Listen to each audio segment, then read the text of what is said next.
오늘이 4월 21일입니다. 2014년 4월 18일 무슨 날인지 아시죠? 엊그제가 4월 18일 세월호가 침몰한 지 10주년이 지난 날이었습니다.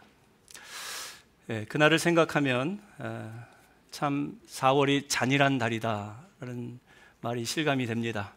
17, 18살의 그 꽃 같은 나이의 학생들이 꽃을 피워보지도 못하고 하루아침에 사랑하는 가족들 또 친구들의 곁을 영원히 사라져버린 날이기도 합니다.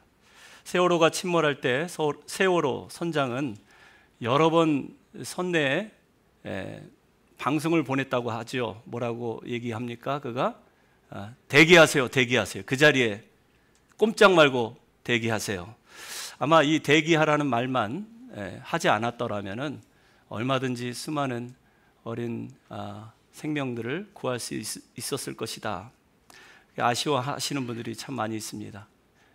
본인은 선내 방송으로 대기하라고 계속 명령을 내리면서도 선체가 자꾸 기울어지고 이제 침몰하는 배에서 구조될 확률이 적어지니까 자신은 평상복으로 사복으로 옷을 갈아입고 그리고 그 기울어지는 세월호에서 가장 먼저 탈출한 사람이 또 선장이었다고 합니다.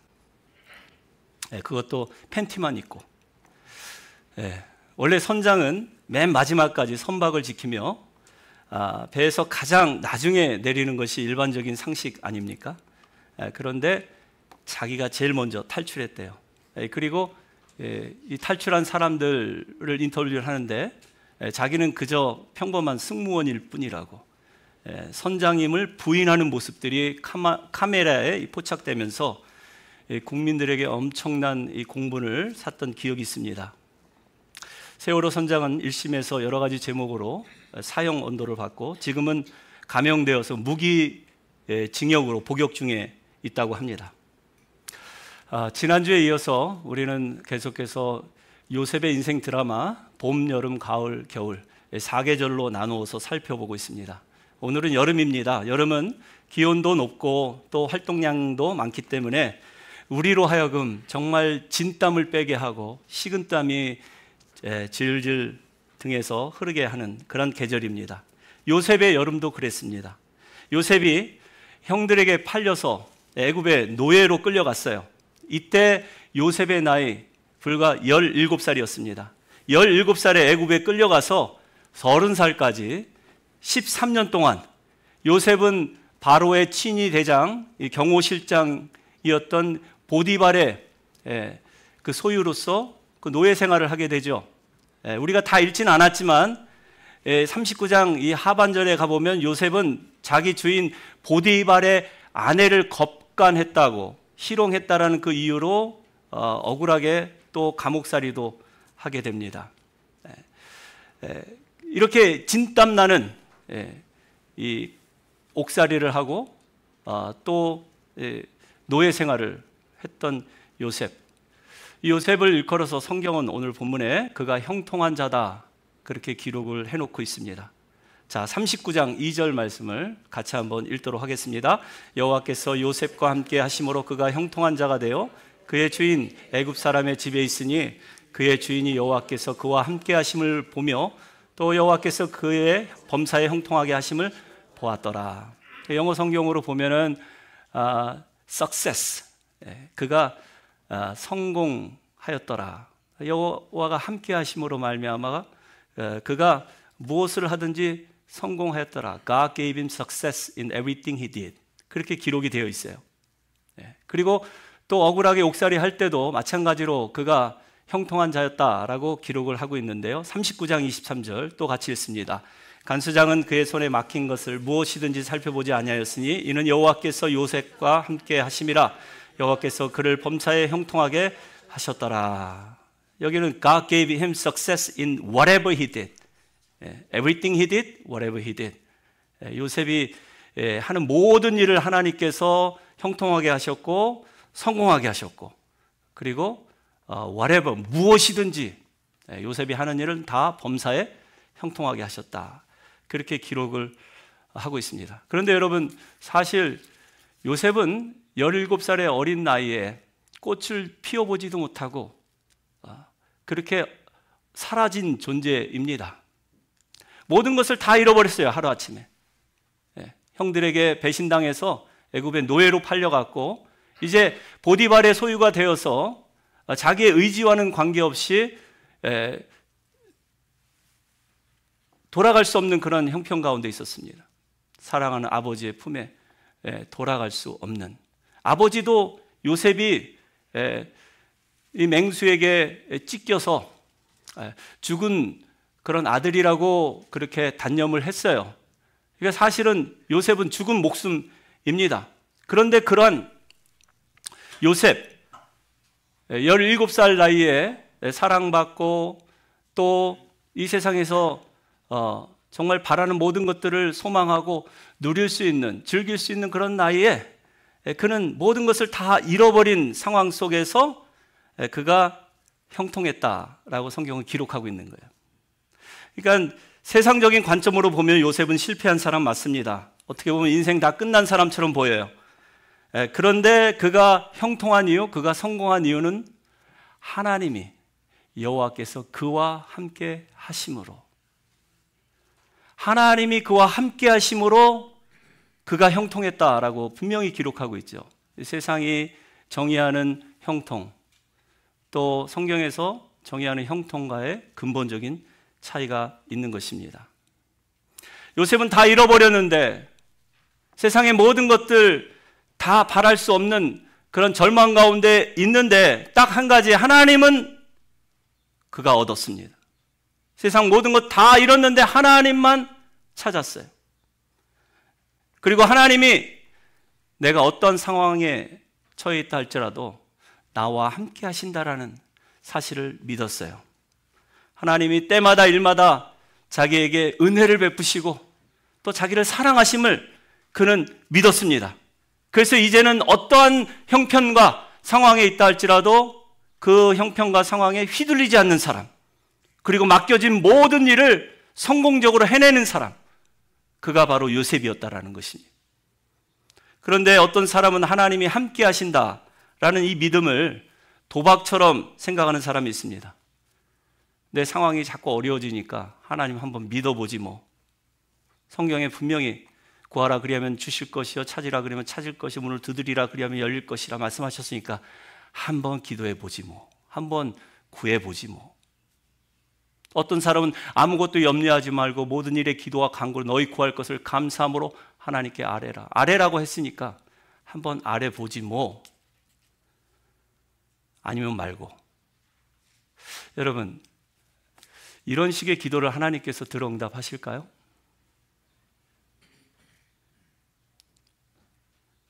자기 나름대로는 이게 안 되면 나는 이런 방법을 찾을 거야, 플랜 B를 정해놓고 기도한다면 하나님 과연 그 기도에 응답하실까요?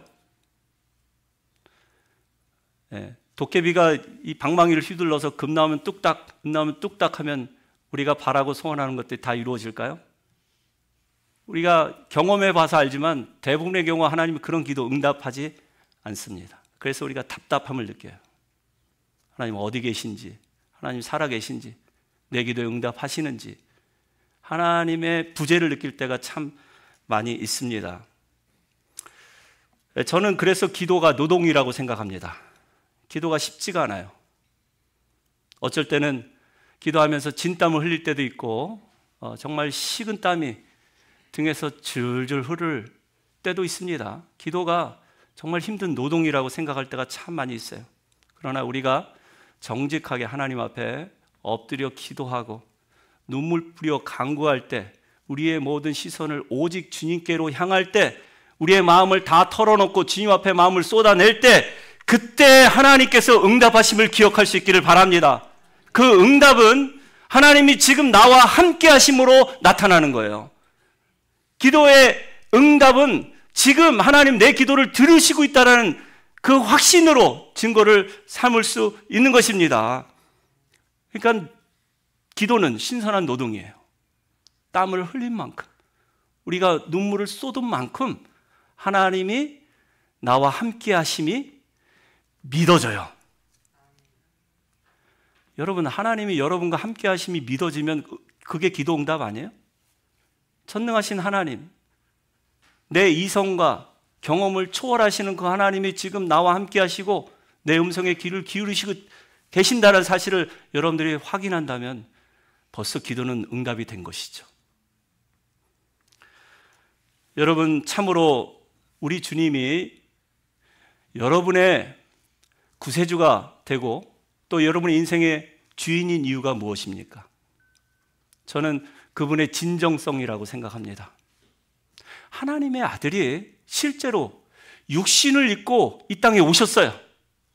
하나님의 아들이 실제로 저와 여러분의 삶 가운데 찾아오셨습니다.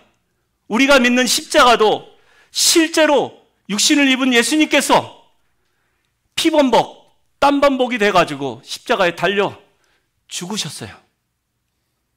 내 죄 문제를 해결하기 위해서, 내 죄값을 치르시기 위해서 실제로 하나님의 아들이 죽으신 것을 믿을 때 그건 종교가 아닙니다.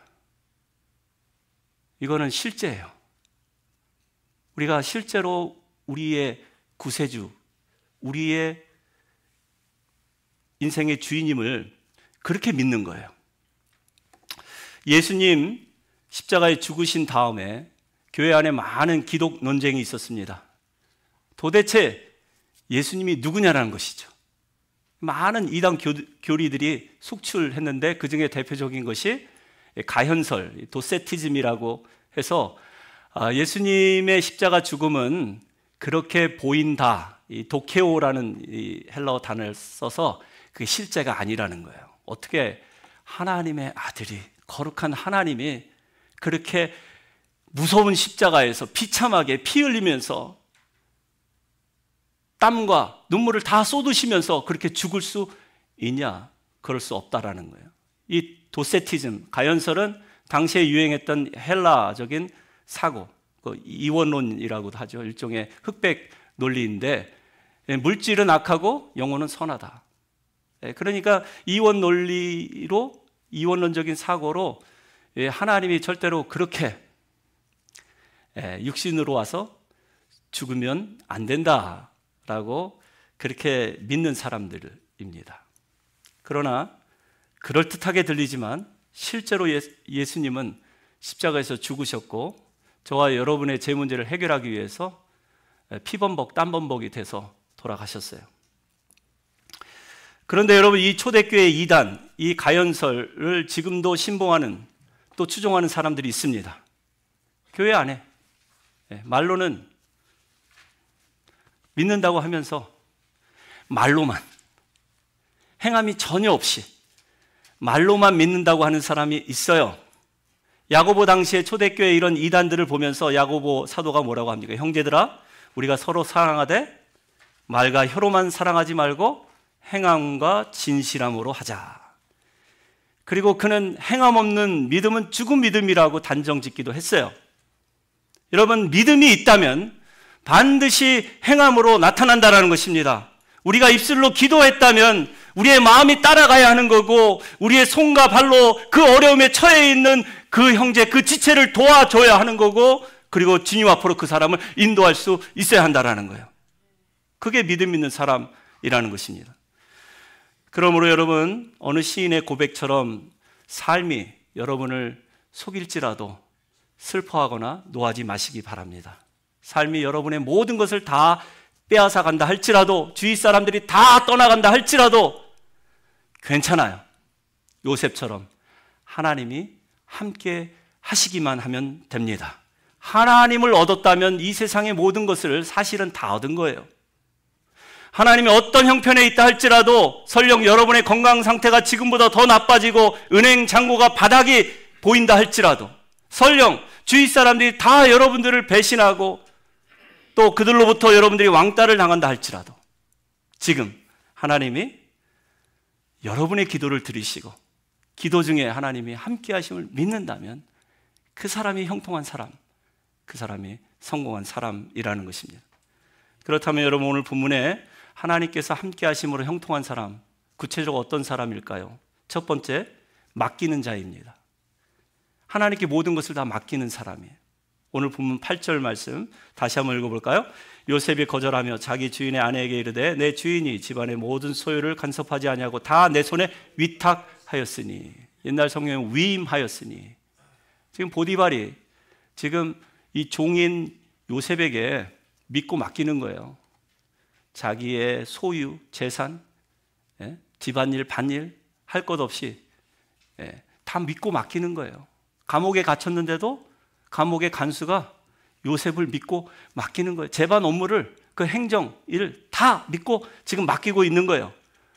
여러분, 이런 일이 어떻게 일어납니까? 우리가 먼저 하나님께 맡길 때 일어나는 일이에요. 우리의 모든 행사를 다 하나님께 믿고 맡길 때 하나님은 또 우리로 하여금 다른 사람들에게 믿고 맡기는 사람으로 우리를 사용하심을 기억할 수 있기를 바랍니다. 그래서 잠언 16장 3절 말씀 같이 한번 크게 읽어볼까요? 너의 행사를 여호와께 맡기라. 그리하면 내가 경영하는 것이 이루어지리라. 여러분 믿으십니까? 여러분 행사를 다 맡기세요. 여러분들이 계획하고 경영하는 일 다 주님께서 이루어 주십니다.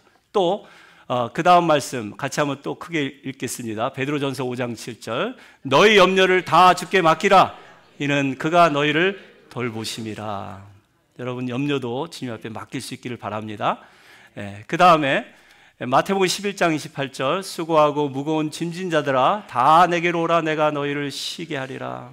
언제까지 여러분 해결할 수도 없는 여러분들의 그 수고하고 무거운 짐 어깨에 지고 다니실래요? 그거 내려놓을 수 있기를 바랍니다. 주님 앞에 맡기세요. 그러면 주님께서 참된 안식과 평안을 주실 줄로 믿습니다. 마지막, 내 길을 여호와께 맡기라. 그를 의지하면 그가 이루시고. 지금 우리가 맡길 게 참 많이 있죠. 우리의 행사를 여호와께 맡기고 우리의 염려를 다 하나님께 맡기고 우리의 수고하고 무거운 짐도 다 내려놓고 우리가 가는 길도 다 하나님께 맡기라는 거예요. 그럼 주님께서 책임져 주시겠다라는 것입니다. 두 번째로 형통한 사람은 하나님의 눈을 의식하는 사람입니다. 하나님이 지금 나와 함께 하심을 지금 의식하고 사는 사람, 그 사람이 형통한 사람이래요. 여러분 오늘 본문에 요셉은 용모가 아주 빼어나고 아름다운 청년이었다고 기록합니다. 아버지 야곱을 닮았다면 인물이 별로 형편없을 텐데 아마도 어머니 라헬을 닮은 것 같아요. 아주 아리따운 소녀였었거든요. 어머니의 인물을 꼭 빼다 닮은 이 요셉, 아주 잘생긴 미남에다가 그리고 믿고 맡길 수 있는 실력 있고 능력 있는 젊은이입니다. 그러니 그 집안 여자들이 시선이 다 요셉에게 갈 수밖에 없겠죠. 그 안주인 보디발의 아내도 마찬가지였어요. 그래서 계속해서 요셉을 추근대기 시작합니다. 나와 함께 동침하자. 침대로 그의 손을 잡아 끕니다. 그런데도 요셉은 계속해서 거절하고 또 거절합니다. 여러분 이 젊은 나이에, 이 피 끓는 젊은 나이에 이러한 유혹을 거절하고 이런 유혹을 뿌리치는 일이 쉽습니까? 한번 제가 만약에 요셉이라면 어떻게 했을까 한번 생각을 해보았어요. 쉽지 않았을 것입니다. 보디발, 경호대장, 친위대장의 아내라면 적어도 이집트에서 소문난 미녀였을 것입니다.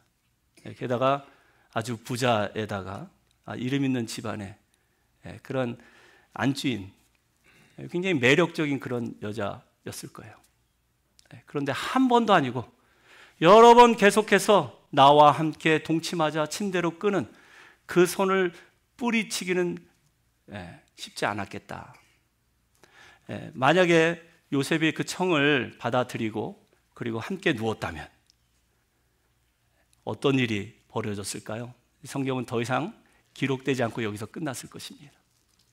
그의 인생은 정말 여기서 끝인 거예요. 그런데 그는 하나님을 의식했어요. 그 유혹에, 그 현장에서도, 거듭되는 그 세상의 유혹 속에서도 계속 하나님이 자기를 보고 있다는 그 사실을 망각하지 않았어요. 그래서 그가 뭐라고 고백합니까? 39장 9절 말씀 같이 읽습니다. 이 집에는 나보다 큰 이가 없으며 주인이 아무것도 내게 금하지 아니하였어도 금한 것은 당신뿐이니 당신은 그의 아내임이라. 그런즉 내가 어찌 이 큰 악을 행하여 하나님께 죄를 지으리까. 여러분, 지금 다 믿고 맡긴 사람이에요. 주인이 믿고 맡겨서 그 모든 재산의 소유와 집과 밭까지 다 지금 맡겨놓은 상태에서 나에게 맡기지 않은 게 하나가 있는데 그게 바로 당신입니다. 당신은 그의 아내이기 때문에 나는 당신과 함께 누울 수 없습니다. 그거보다도 더 중요한 게 있는데 지금 내가 믿는 하나님이 이 현장에 계신다라는 거예요. 이 현장에서 내가 유혹받는 이 죄된 그 현장을 지켜보고 계시는데 내가 어찌 하나님께 악을 행할 수가 있겠습니까? 어찌 하나님께 죄를 지을 수 있겠습니까? 나는 그렇게 못합니다. 여러분, 하나님의 임재를 항상 의식하는 사람은 이러한 죄의 유혹 이겨낼 수 있음을 기억할 수 있기를 바랍니다. 제가 개인적으로 존경하는 목사님 중에 이재철 목사님의 일화입니다. 여러분들 중에 들어보신 분들도 있겠지만 90년도 초반에 그분이 교회를 개척하고 은퇴할 때 교회가 교세가 10,000명 정도 모였대요. 교회를 개척하고 10년 만에 10,000명이 되는 교회로 급성장한 것입니다. 그런데 처음 교회를 개척할 때 하나님 앞에서 그가 약속을 했대요. 교인들 앞에서도 내가 10년 되면 이 교회를 은퇴하겠습니다. 나를 선교사로 보내주십시오. 그런데 10년이 딱 지난 그 날 당에 사직서를 내고 그리고 나를 스위스 제네바에 선교사로 보내주십시오. 하나님 앞에서 한 약속이니 지켜야 하겠습니다. 그러니까 그분의 그 책을 통해서 또 설교를 통해서 은혜를 받고 도전받은 수많은 젊은이들이 그가 이제 서울에서 스위스의 제네바로 옮긴다, 이 작은 교회에 새로운 사역을 시작한다 하니까 거기로 다 몰리기 시작하는 거예요. 비싼 비행기표를 끊고 휴가를 내서 많은 젊은이들이 모였는데 그 모인 자리에서 이분이 젊은 목회자들에게 다 여러분의 사역지와 가정으로 돌아가라고. 왜 여기까지 왔냐고. 나 이재철과 함께 하신 하나님이 여러분의 삶의 현장에 안 계시냐고. 여러분의 가정으로 목회지로 돌아가서 하나님께서 맡겨주신 그 영혼들과 하나님이 함께 하심을 깊이 경험하라고. 여러분, 일화이긴 하지만 저에게 큰 울림이 있고 도전이 되는 그런 말입니다. 코람데오, 여러분 들어보셨죠? 무슨 말입니까? 하나님 앞에서. 하나님 앞에서라는 라틴어예요. 무슨 일을 하든지 어디에 있든지 늘 하나님 앞에서 있는 것처럼, 서 있는 것처럼 행동하라는 거예요. 늘 하나님 의식하라는 것입니다. 요셉의 경우는 성적인 유혹이었지만 어떤 분은 경제적인 유혹을 받은 분도 계실 것입니다. 정말 하나님 앞에서 정직하게 그리고 깨끗하게 그렇게 일하시고 그렇게 비즈니스 할 수 있기를 바랍니다. 이 세상 힘들고 어려워도요, 이 세상적인 방법, 이 편법이나 속임수 동원해서 이윤을 얻으려고 하면은 그건 하나님 보시기에 합당한 일이 아니겠죠. 여러분들 가정에서의 갈등, 자녀들과의 갈등 때문에 힘드신 분 계십니까? 하나님이 그 상황도 지금 다 지켜보고 계십니다. 하나님이 함께 하심을 믿는 부모는 결코 자녀들에게 함부로 말하지 않습니다. 그 자녀를 함부로 판단하거나 속단하지 않아요.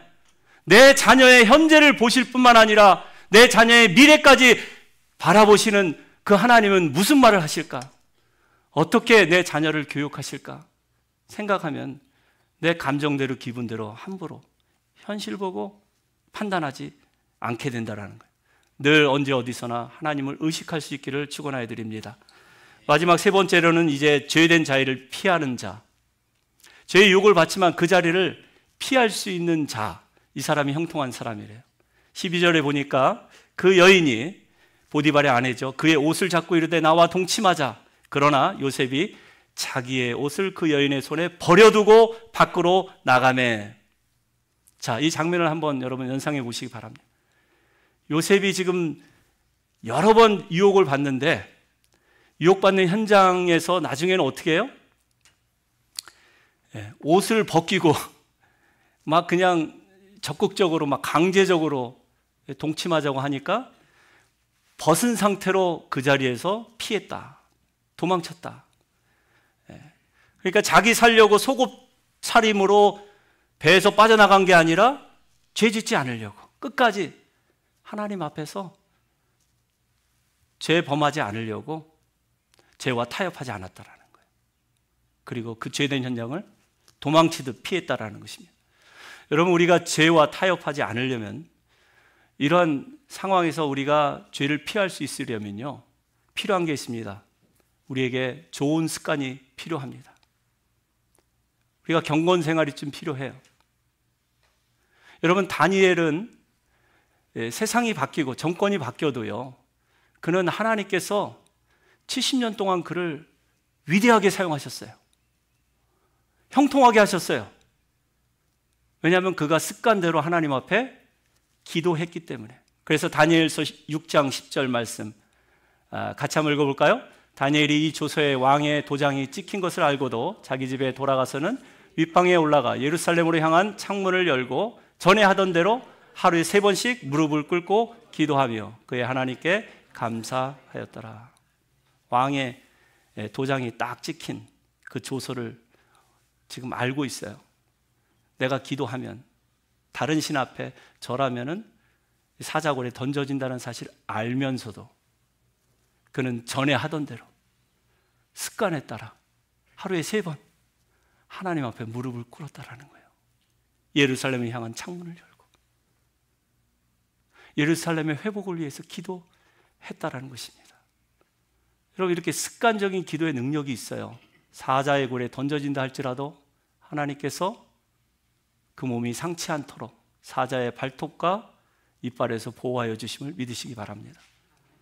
예수님도 십자가에 달려 죽으실 것을 아시면서도 습관에 따라 감난산으로 들어가셨어요. 감난산을 뭐 하시려고요? 기도하시려고. 항상 했던 기도, 십자가 앞에서도 타협하지 않고 하나님 앞에 무릎을 꿇고 간절히 기도했다라는 거예요. 여러분, 이런 습관이 여러분들에게 이 세상의 죄와 유혹을 이길 수 있는 영적인 근육을 만들어 주심을 기억할 수 있기를 바랍니다. 어떤 사탄 마귀의 공격에도 버틸 수 있는 그 맷집을 여러분들에게 형성해 줌을 기억할 수 있기를 바랍니다. 가끔 가다가 유튜브 채널을 이렇게 보다가 이제 맛집, 백종원 씨가 추천하는 아주 맛있는 맛집을 소개하잖아요. 정말 감탄하면서 이런 집은 꼭 한번 가보라고. 그런데 그 맛집들이 나중에 2년, 3년 지나서 이렇게 가게 문을 닫고 사업이 망하는 경우가 있어요. 왜 그럴까요? 그 맛이 변질됐기 때문에, 그 맛이 변질됐기 때문에 그런 거예요. 습관대로 이른 새벽 미명에 일어나서 좋은 재료 시장에서 사가지고 와서 그 푹 삶고 손님들에게 그렇게 진국을 만들어서 대접을 했는데 시간이 지나면서 돈 버는 쉬운 방법을 택한 거죠.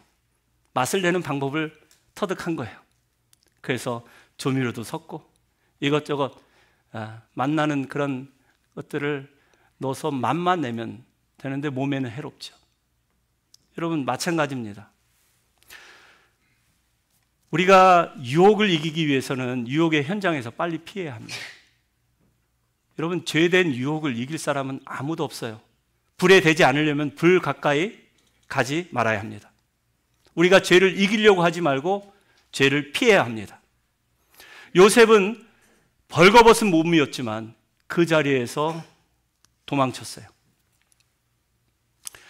그래서 요셉이 하나님 보시기에 형통한 사람으로서 하나님이 쓰실 만한 사람으로 인정받은 거예요. 여러분, 죄와 싸우되 피 흘리기까지 싸워 승리하시기를 축원하여 드립니다. 경건은 모양이 아니에요. 우리 안에 내면에서 나오는 능력입니다. 그 능력을 갖추실 수 있기를 축복합니다. 제가 해군에서 탄 이 구축함, 정말 첨단 무기를 장착하고 정말 최고로 좋은 그런 첨단 그 시스템을 갖춘 그런 전투용 배입니다. 이 배에 보면은 그림에 보시는 것처럼 저렇게 사령관과 장교들이 몰려 있는 수시로 오가는 곳이 배의 컨트롤 타워인데요, 브릿지라는 곳입니다. 브릿지에 가면은 장교가 여러 명이 있어요. 그 중에 당직 장교가 있습니다. 사령관에게 위임받아서 사령관의 역할을 하는 그 당직 장교에게 가끔 사령관이 이 브릿지에 올라와서 묻습니다. Is everything okay? 그러면 그 당직 장교는 Yes, sir. 그 말을 군대용어로 하면 aye, sir. 그렇게 대답을 해요. 그러면 뭐라고 얘기합니까? 사령관이 Very well, carry on 하고 그 자리를 떠납니다. 믿고 맡기기 때문에 배가 안전하다는 사실을 확인하고 그 자리를 떠나는 거예요.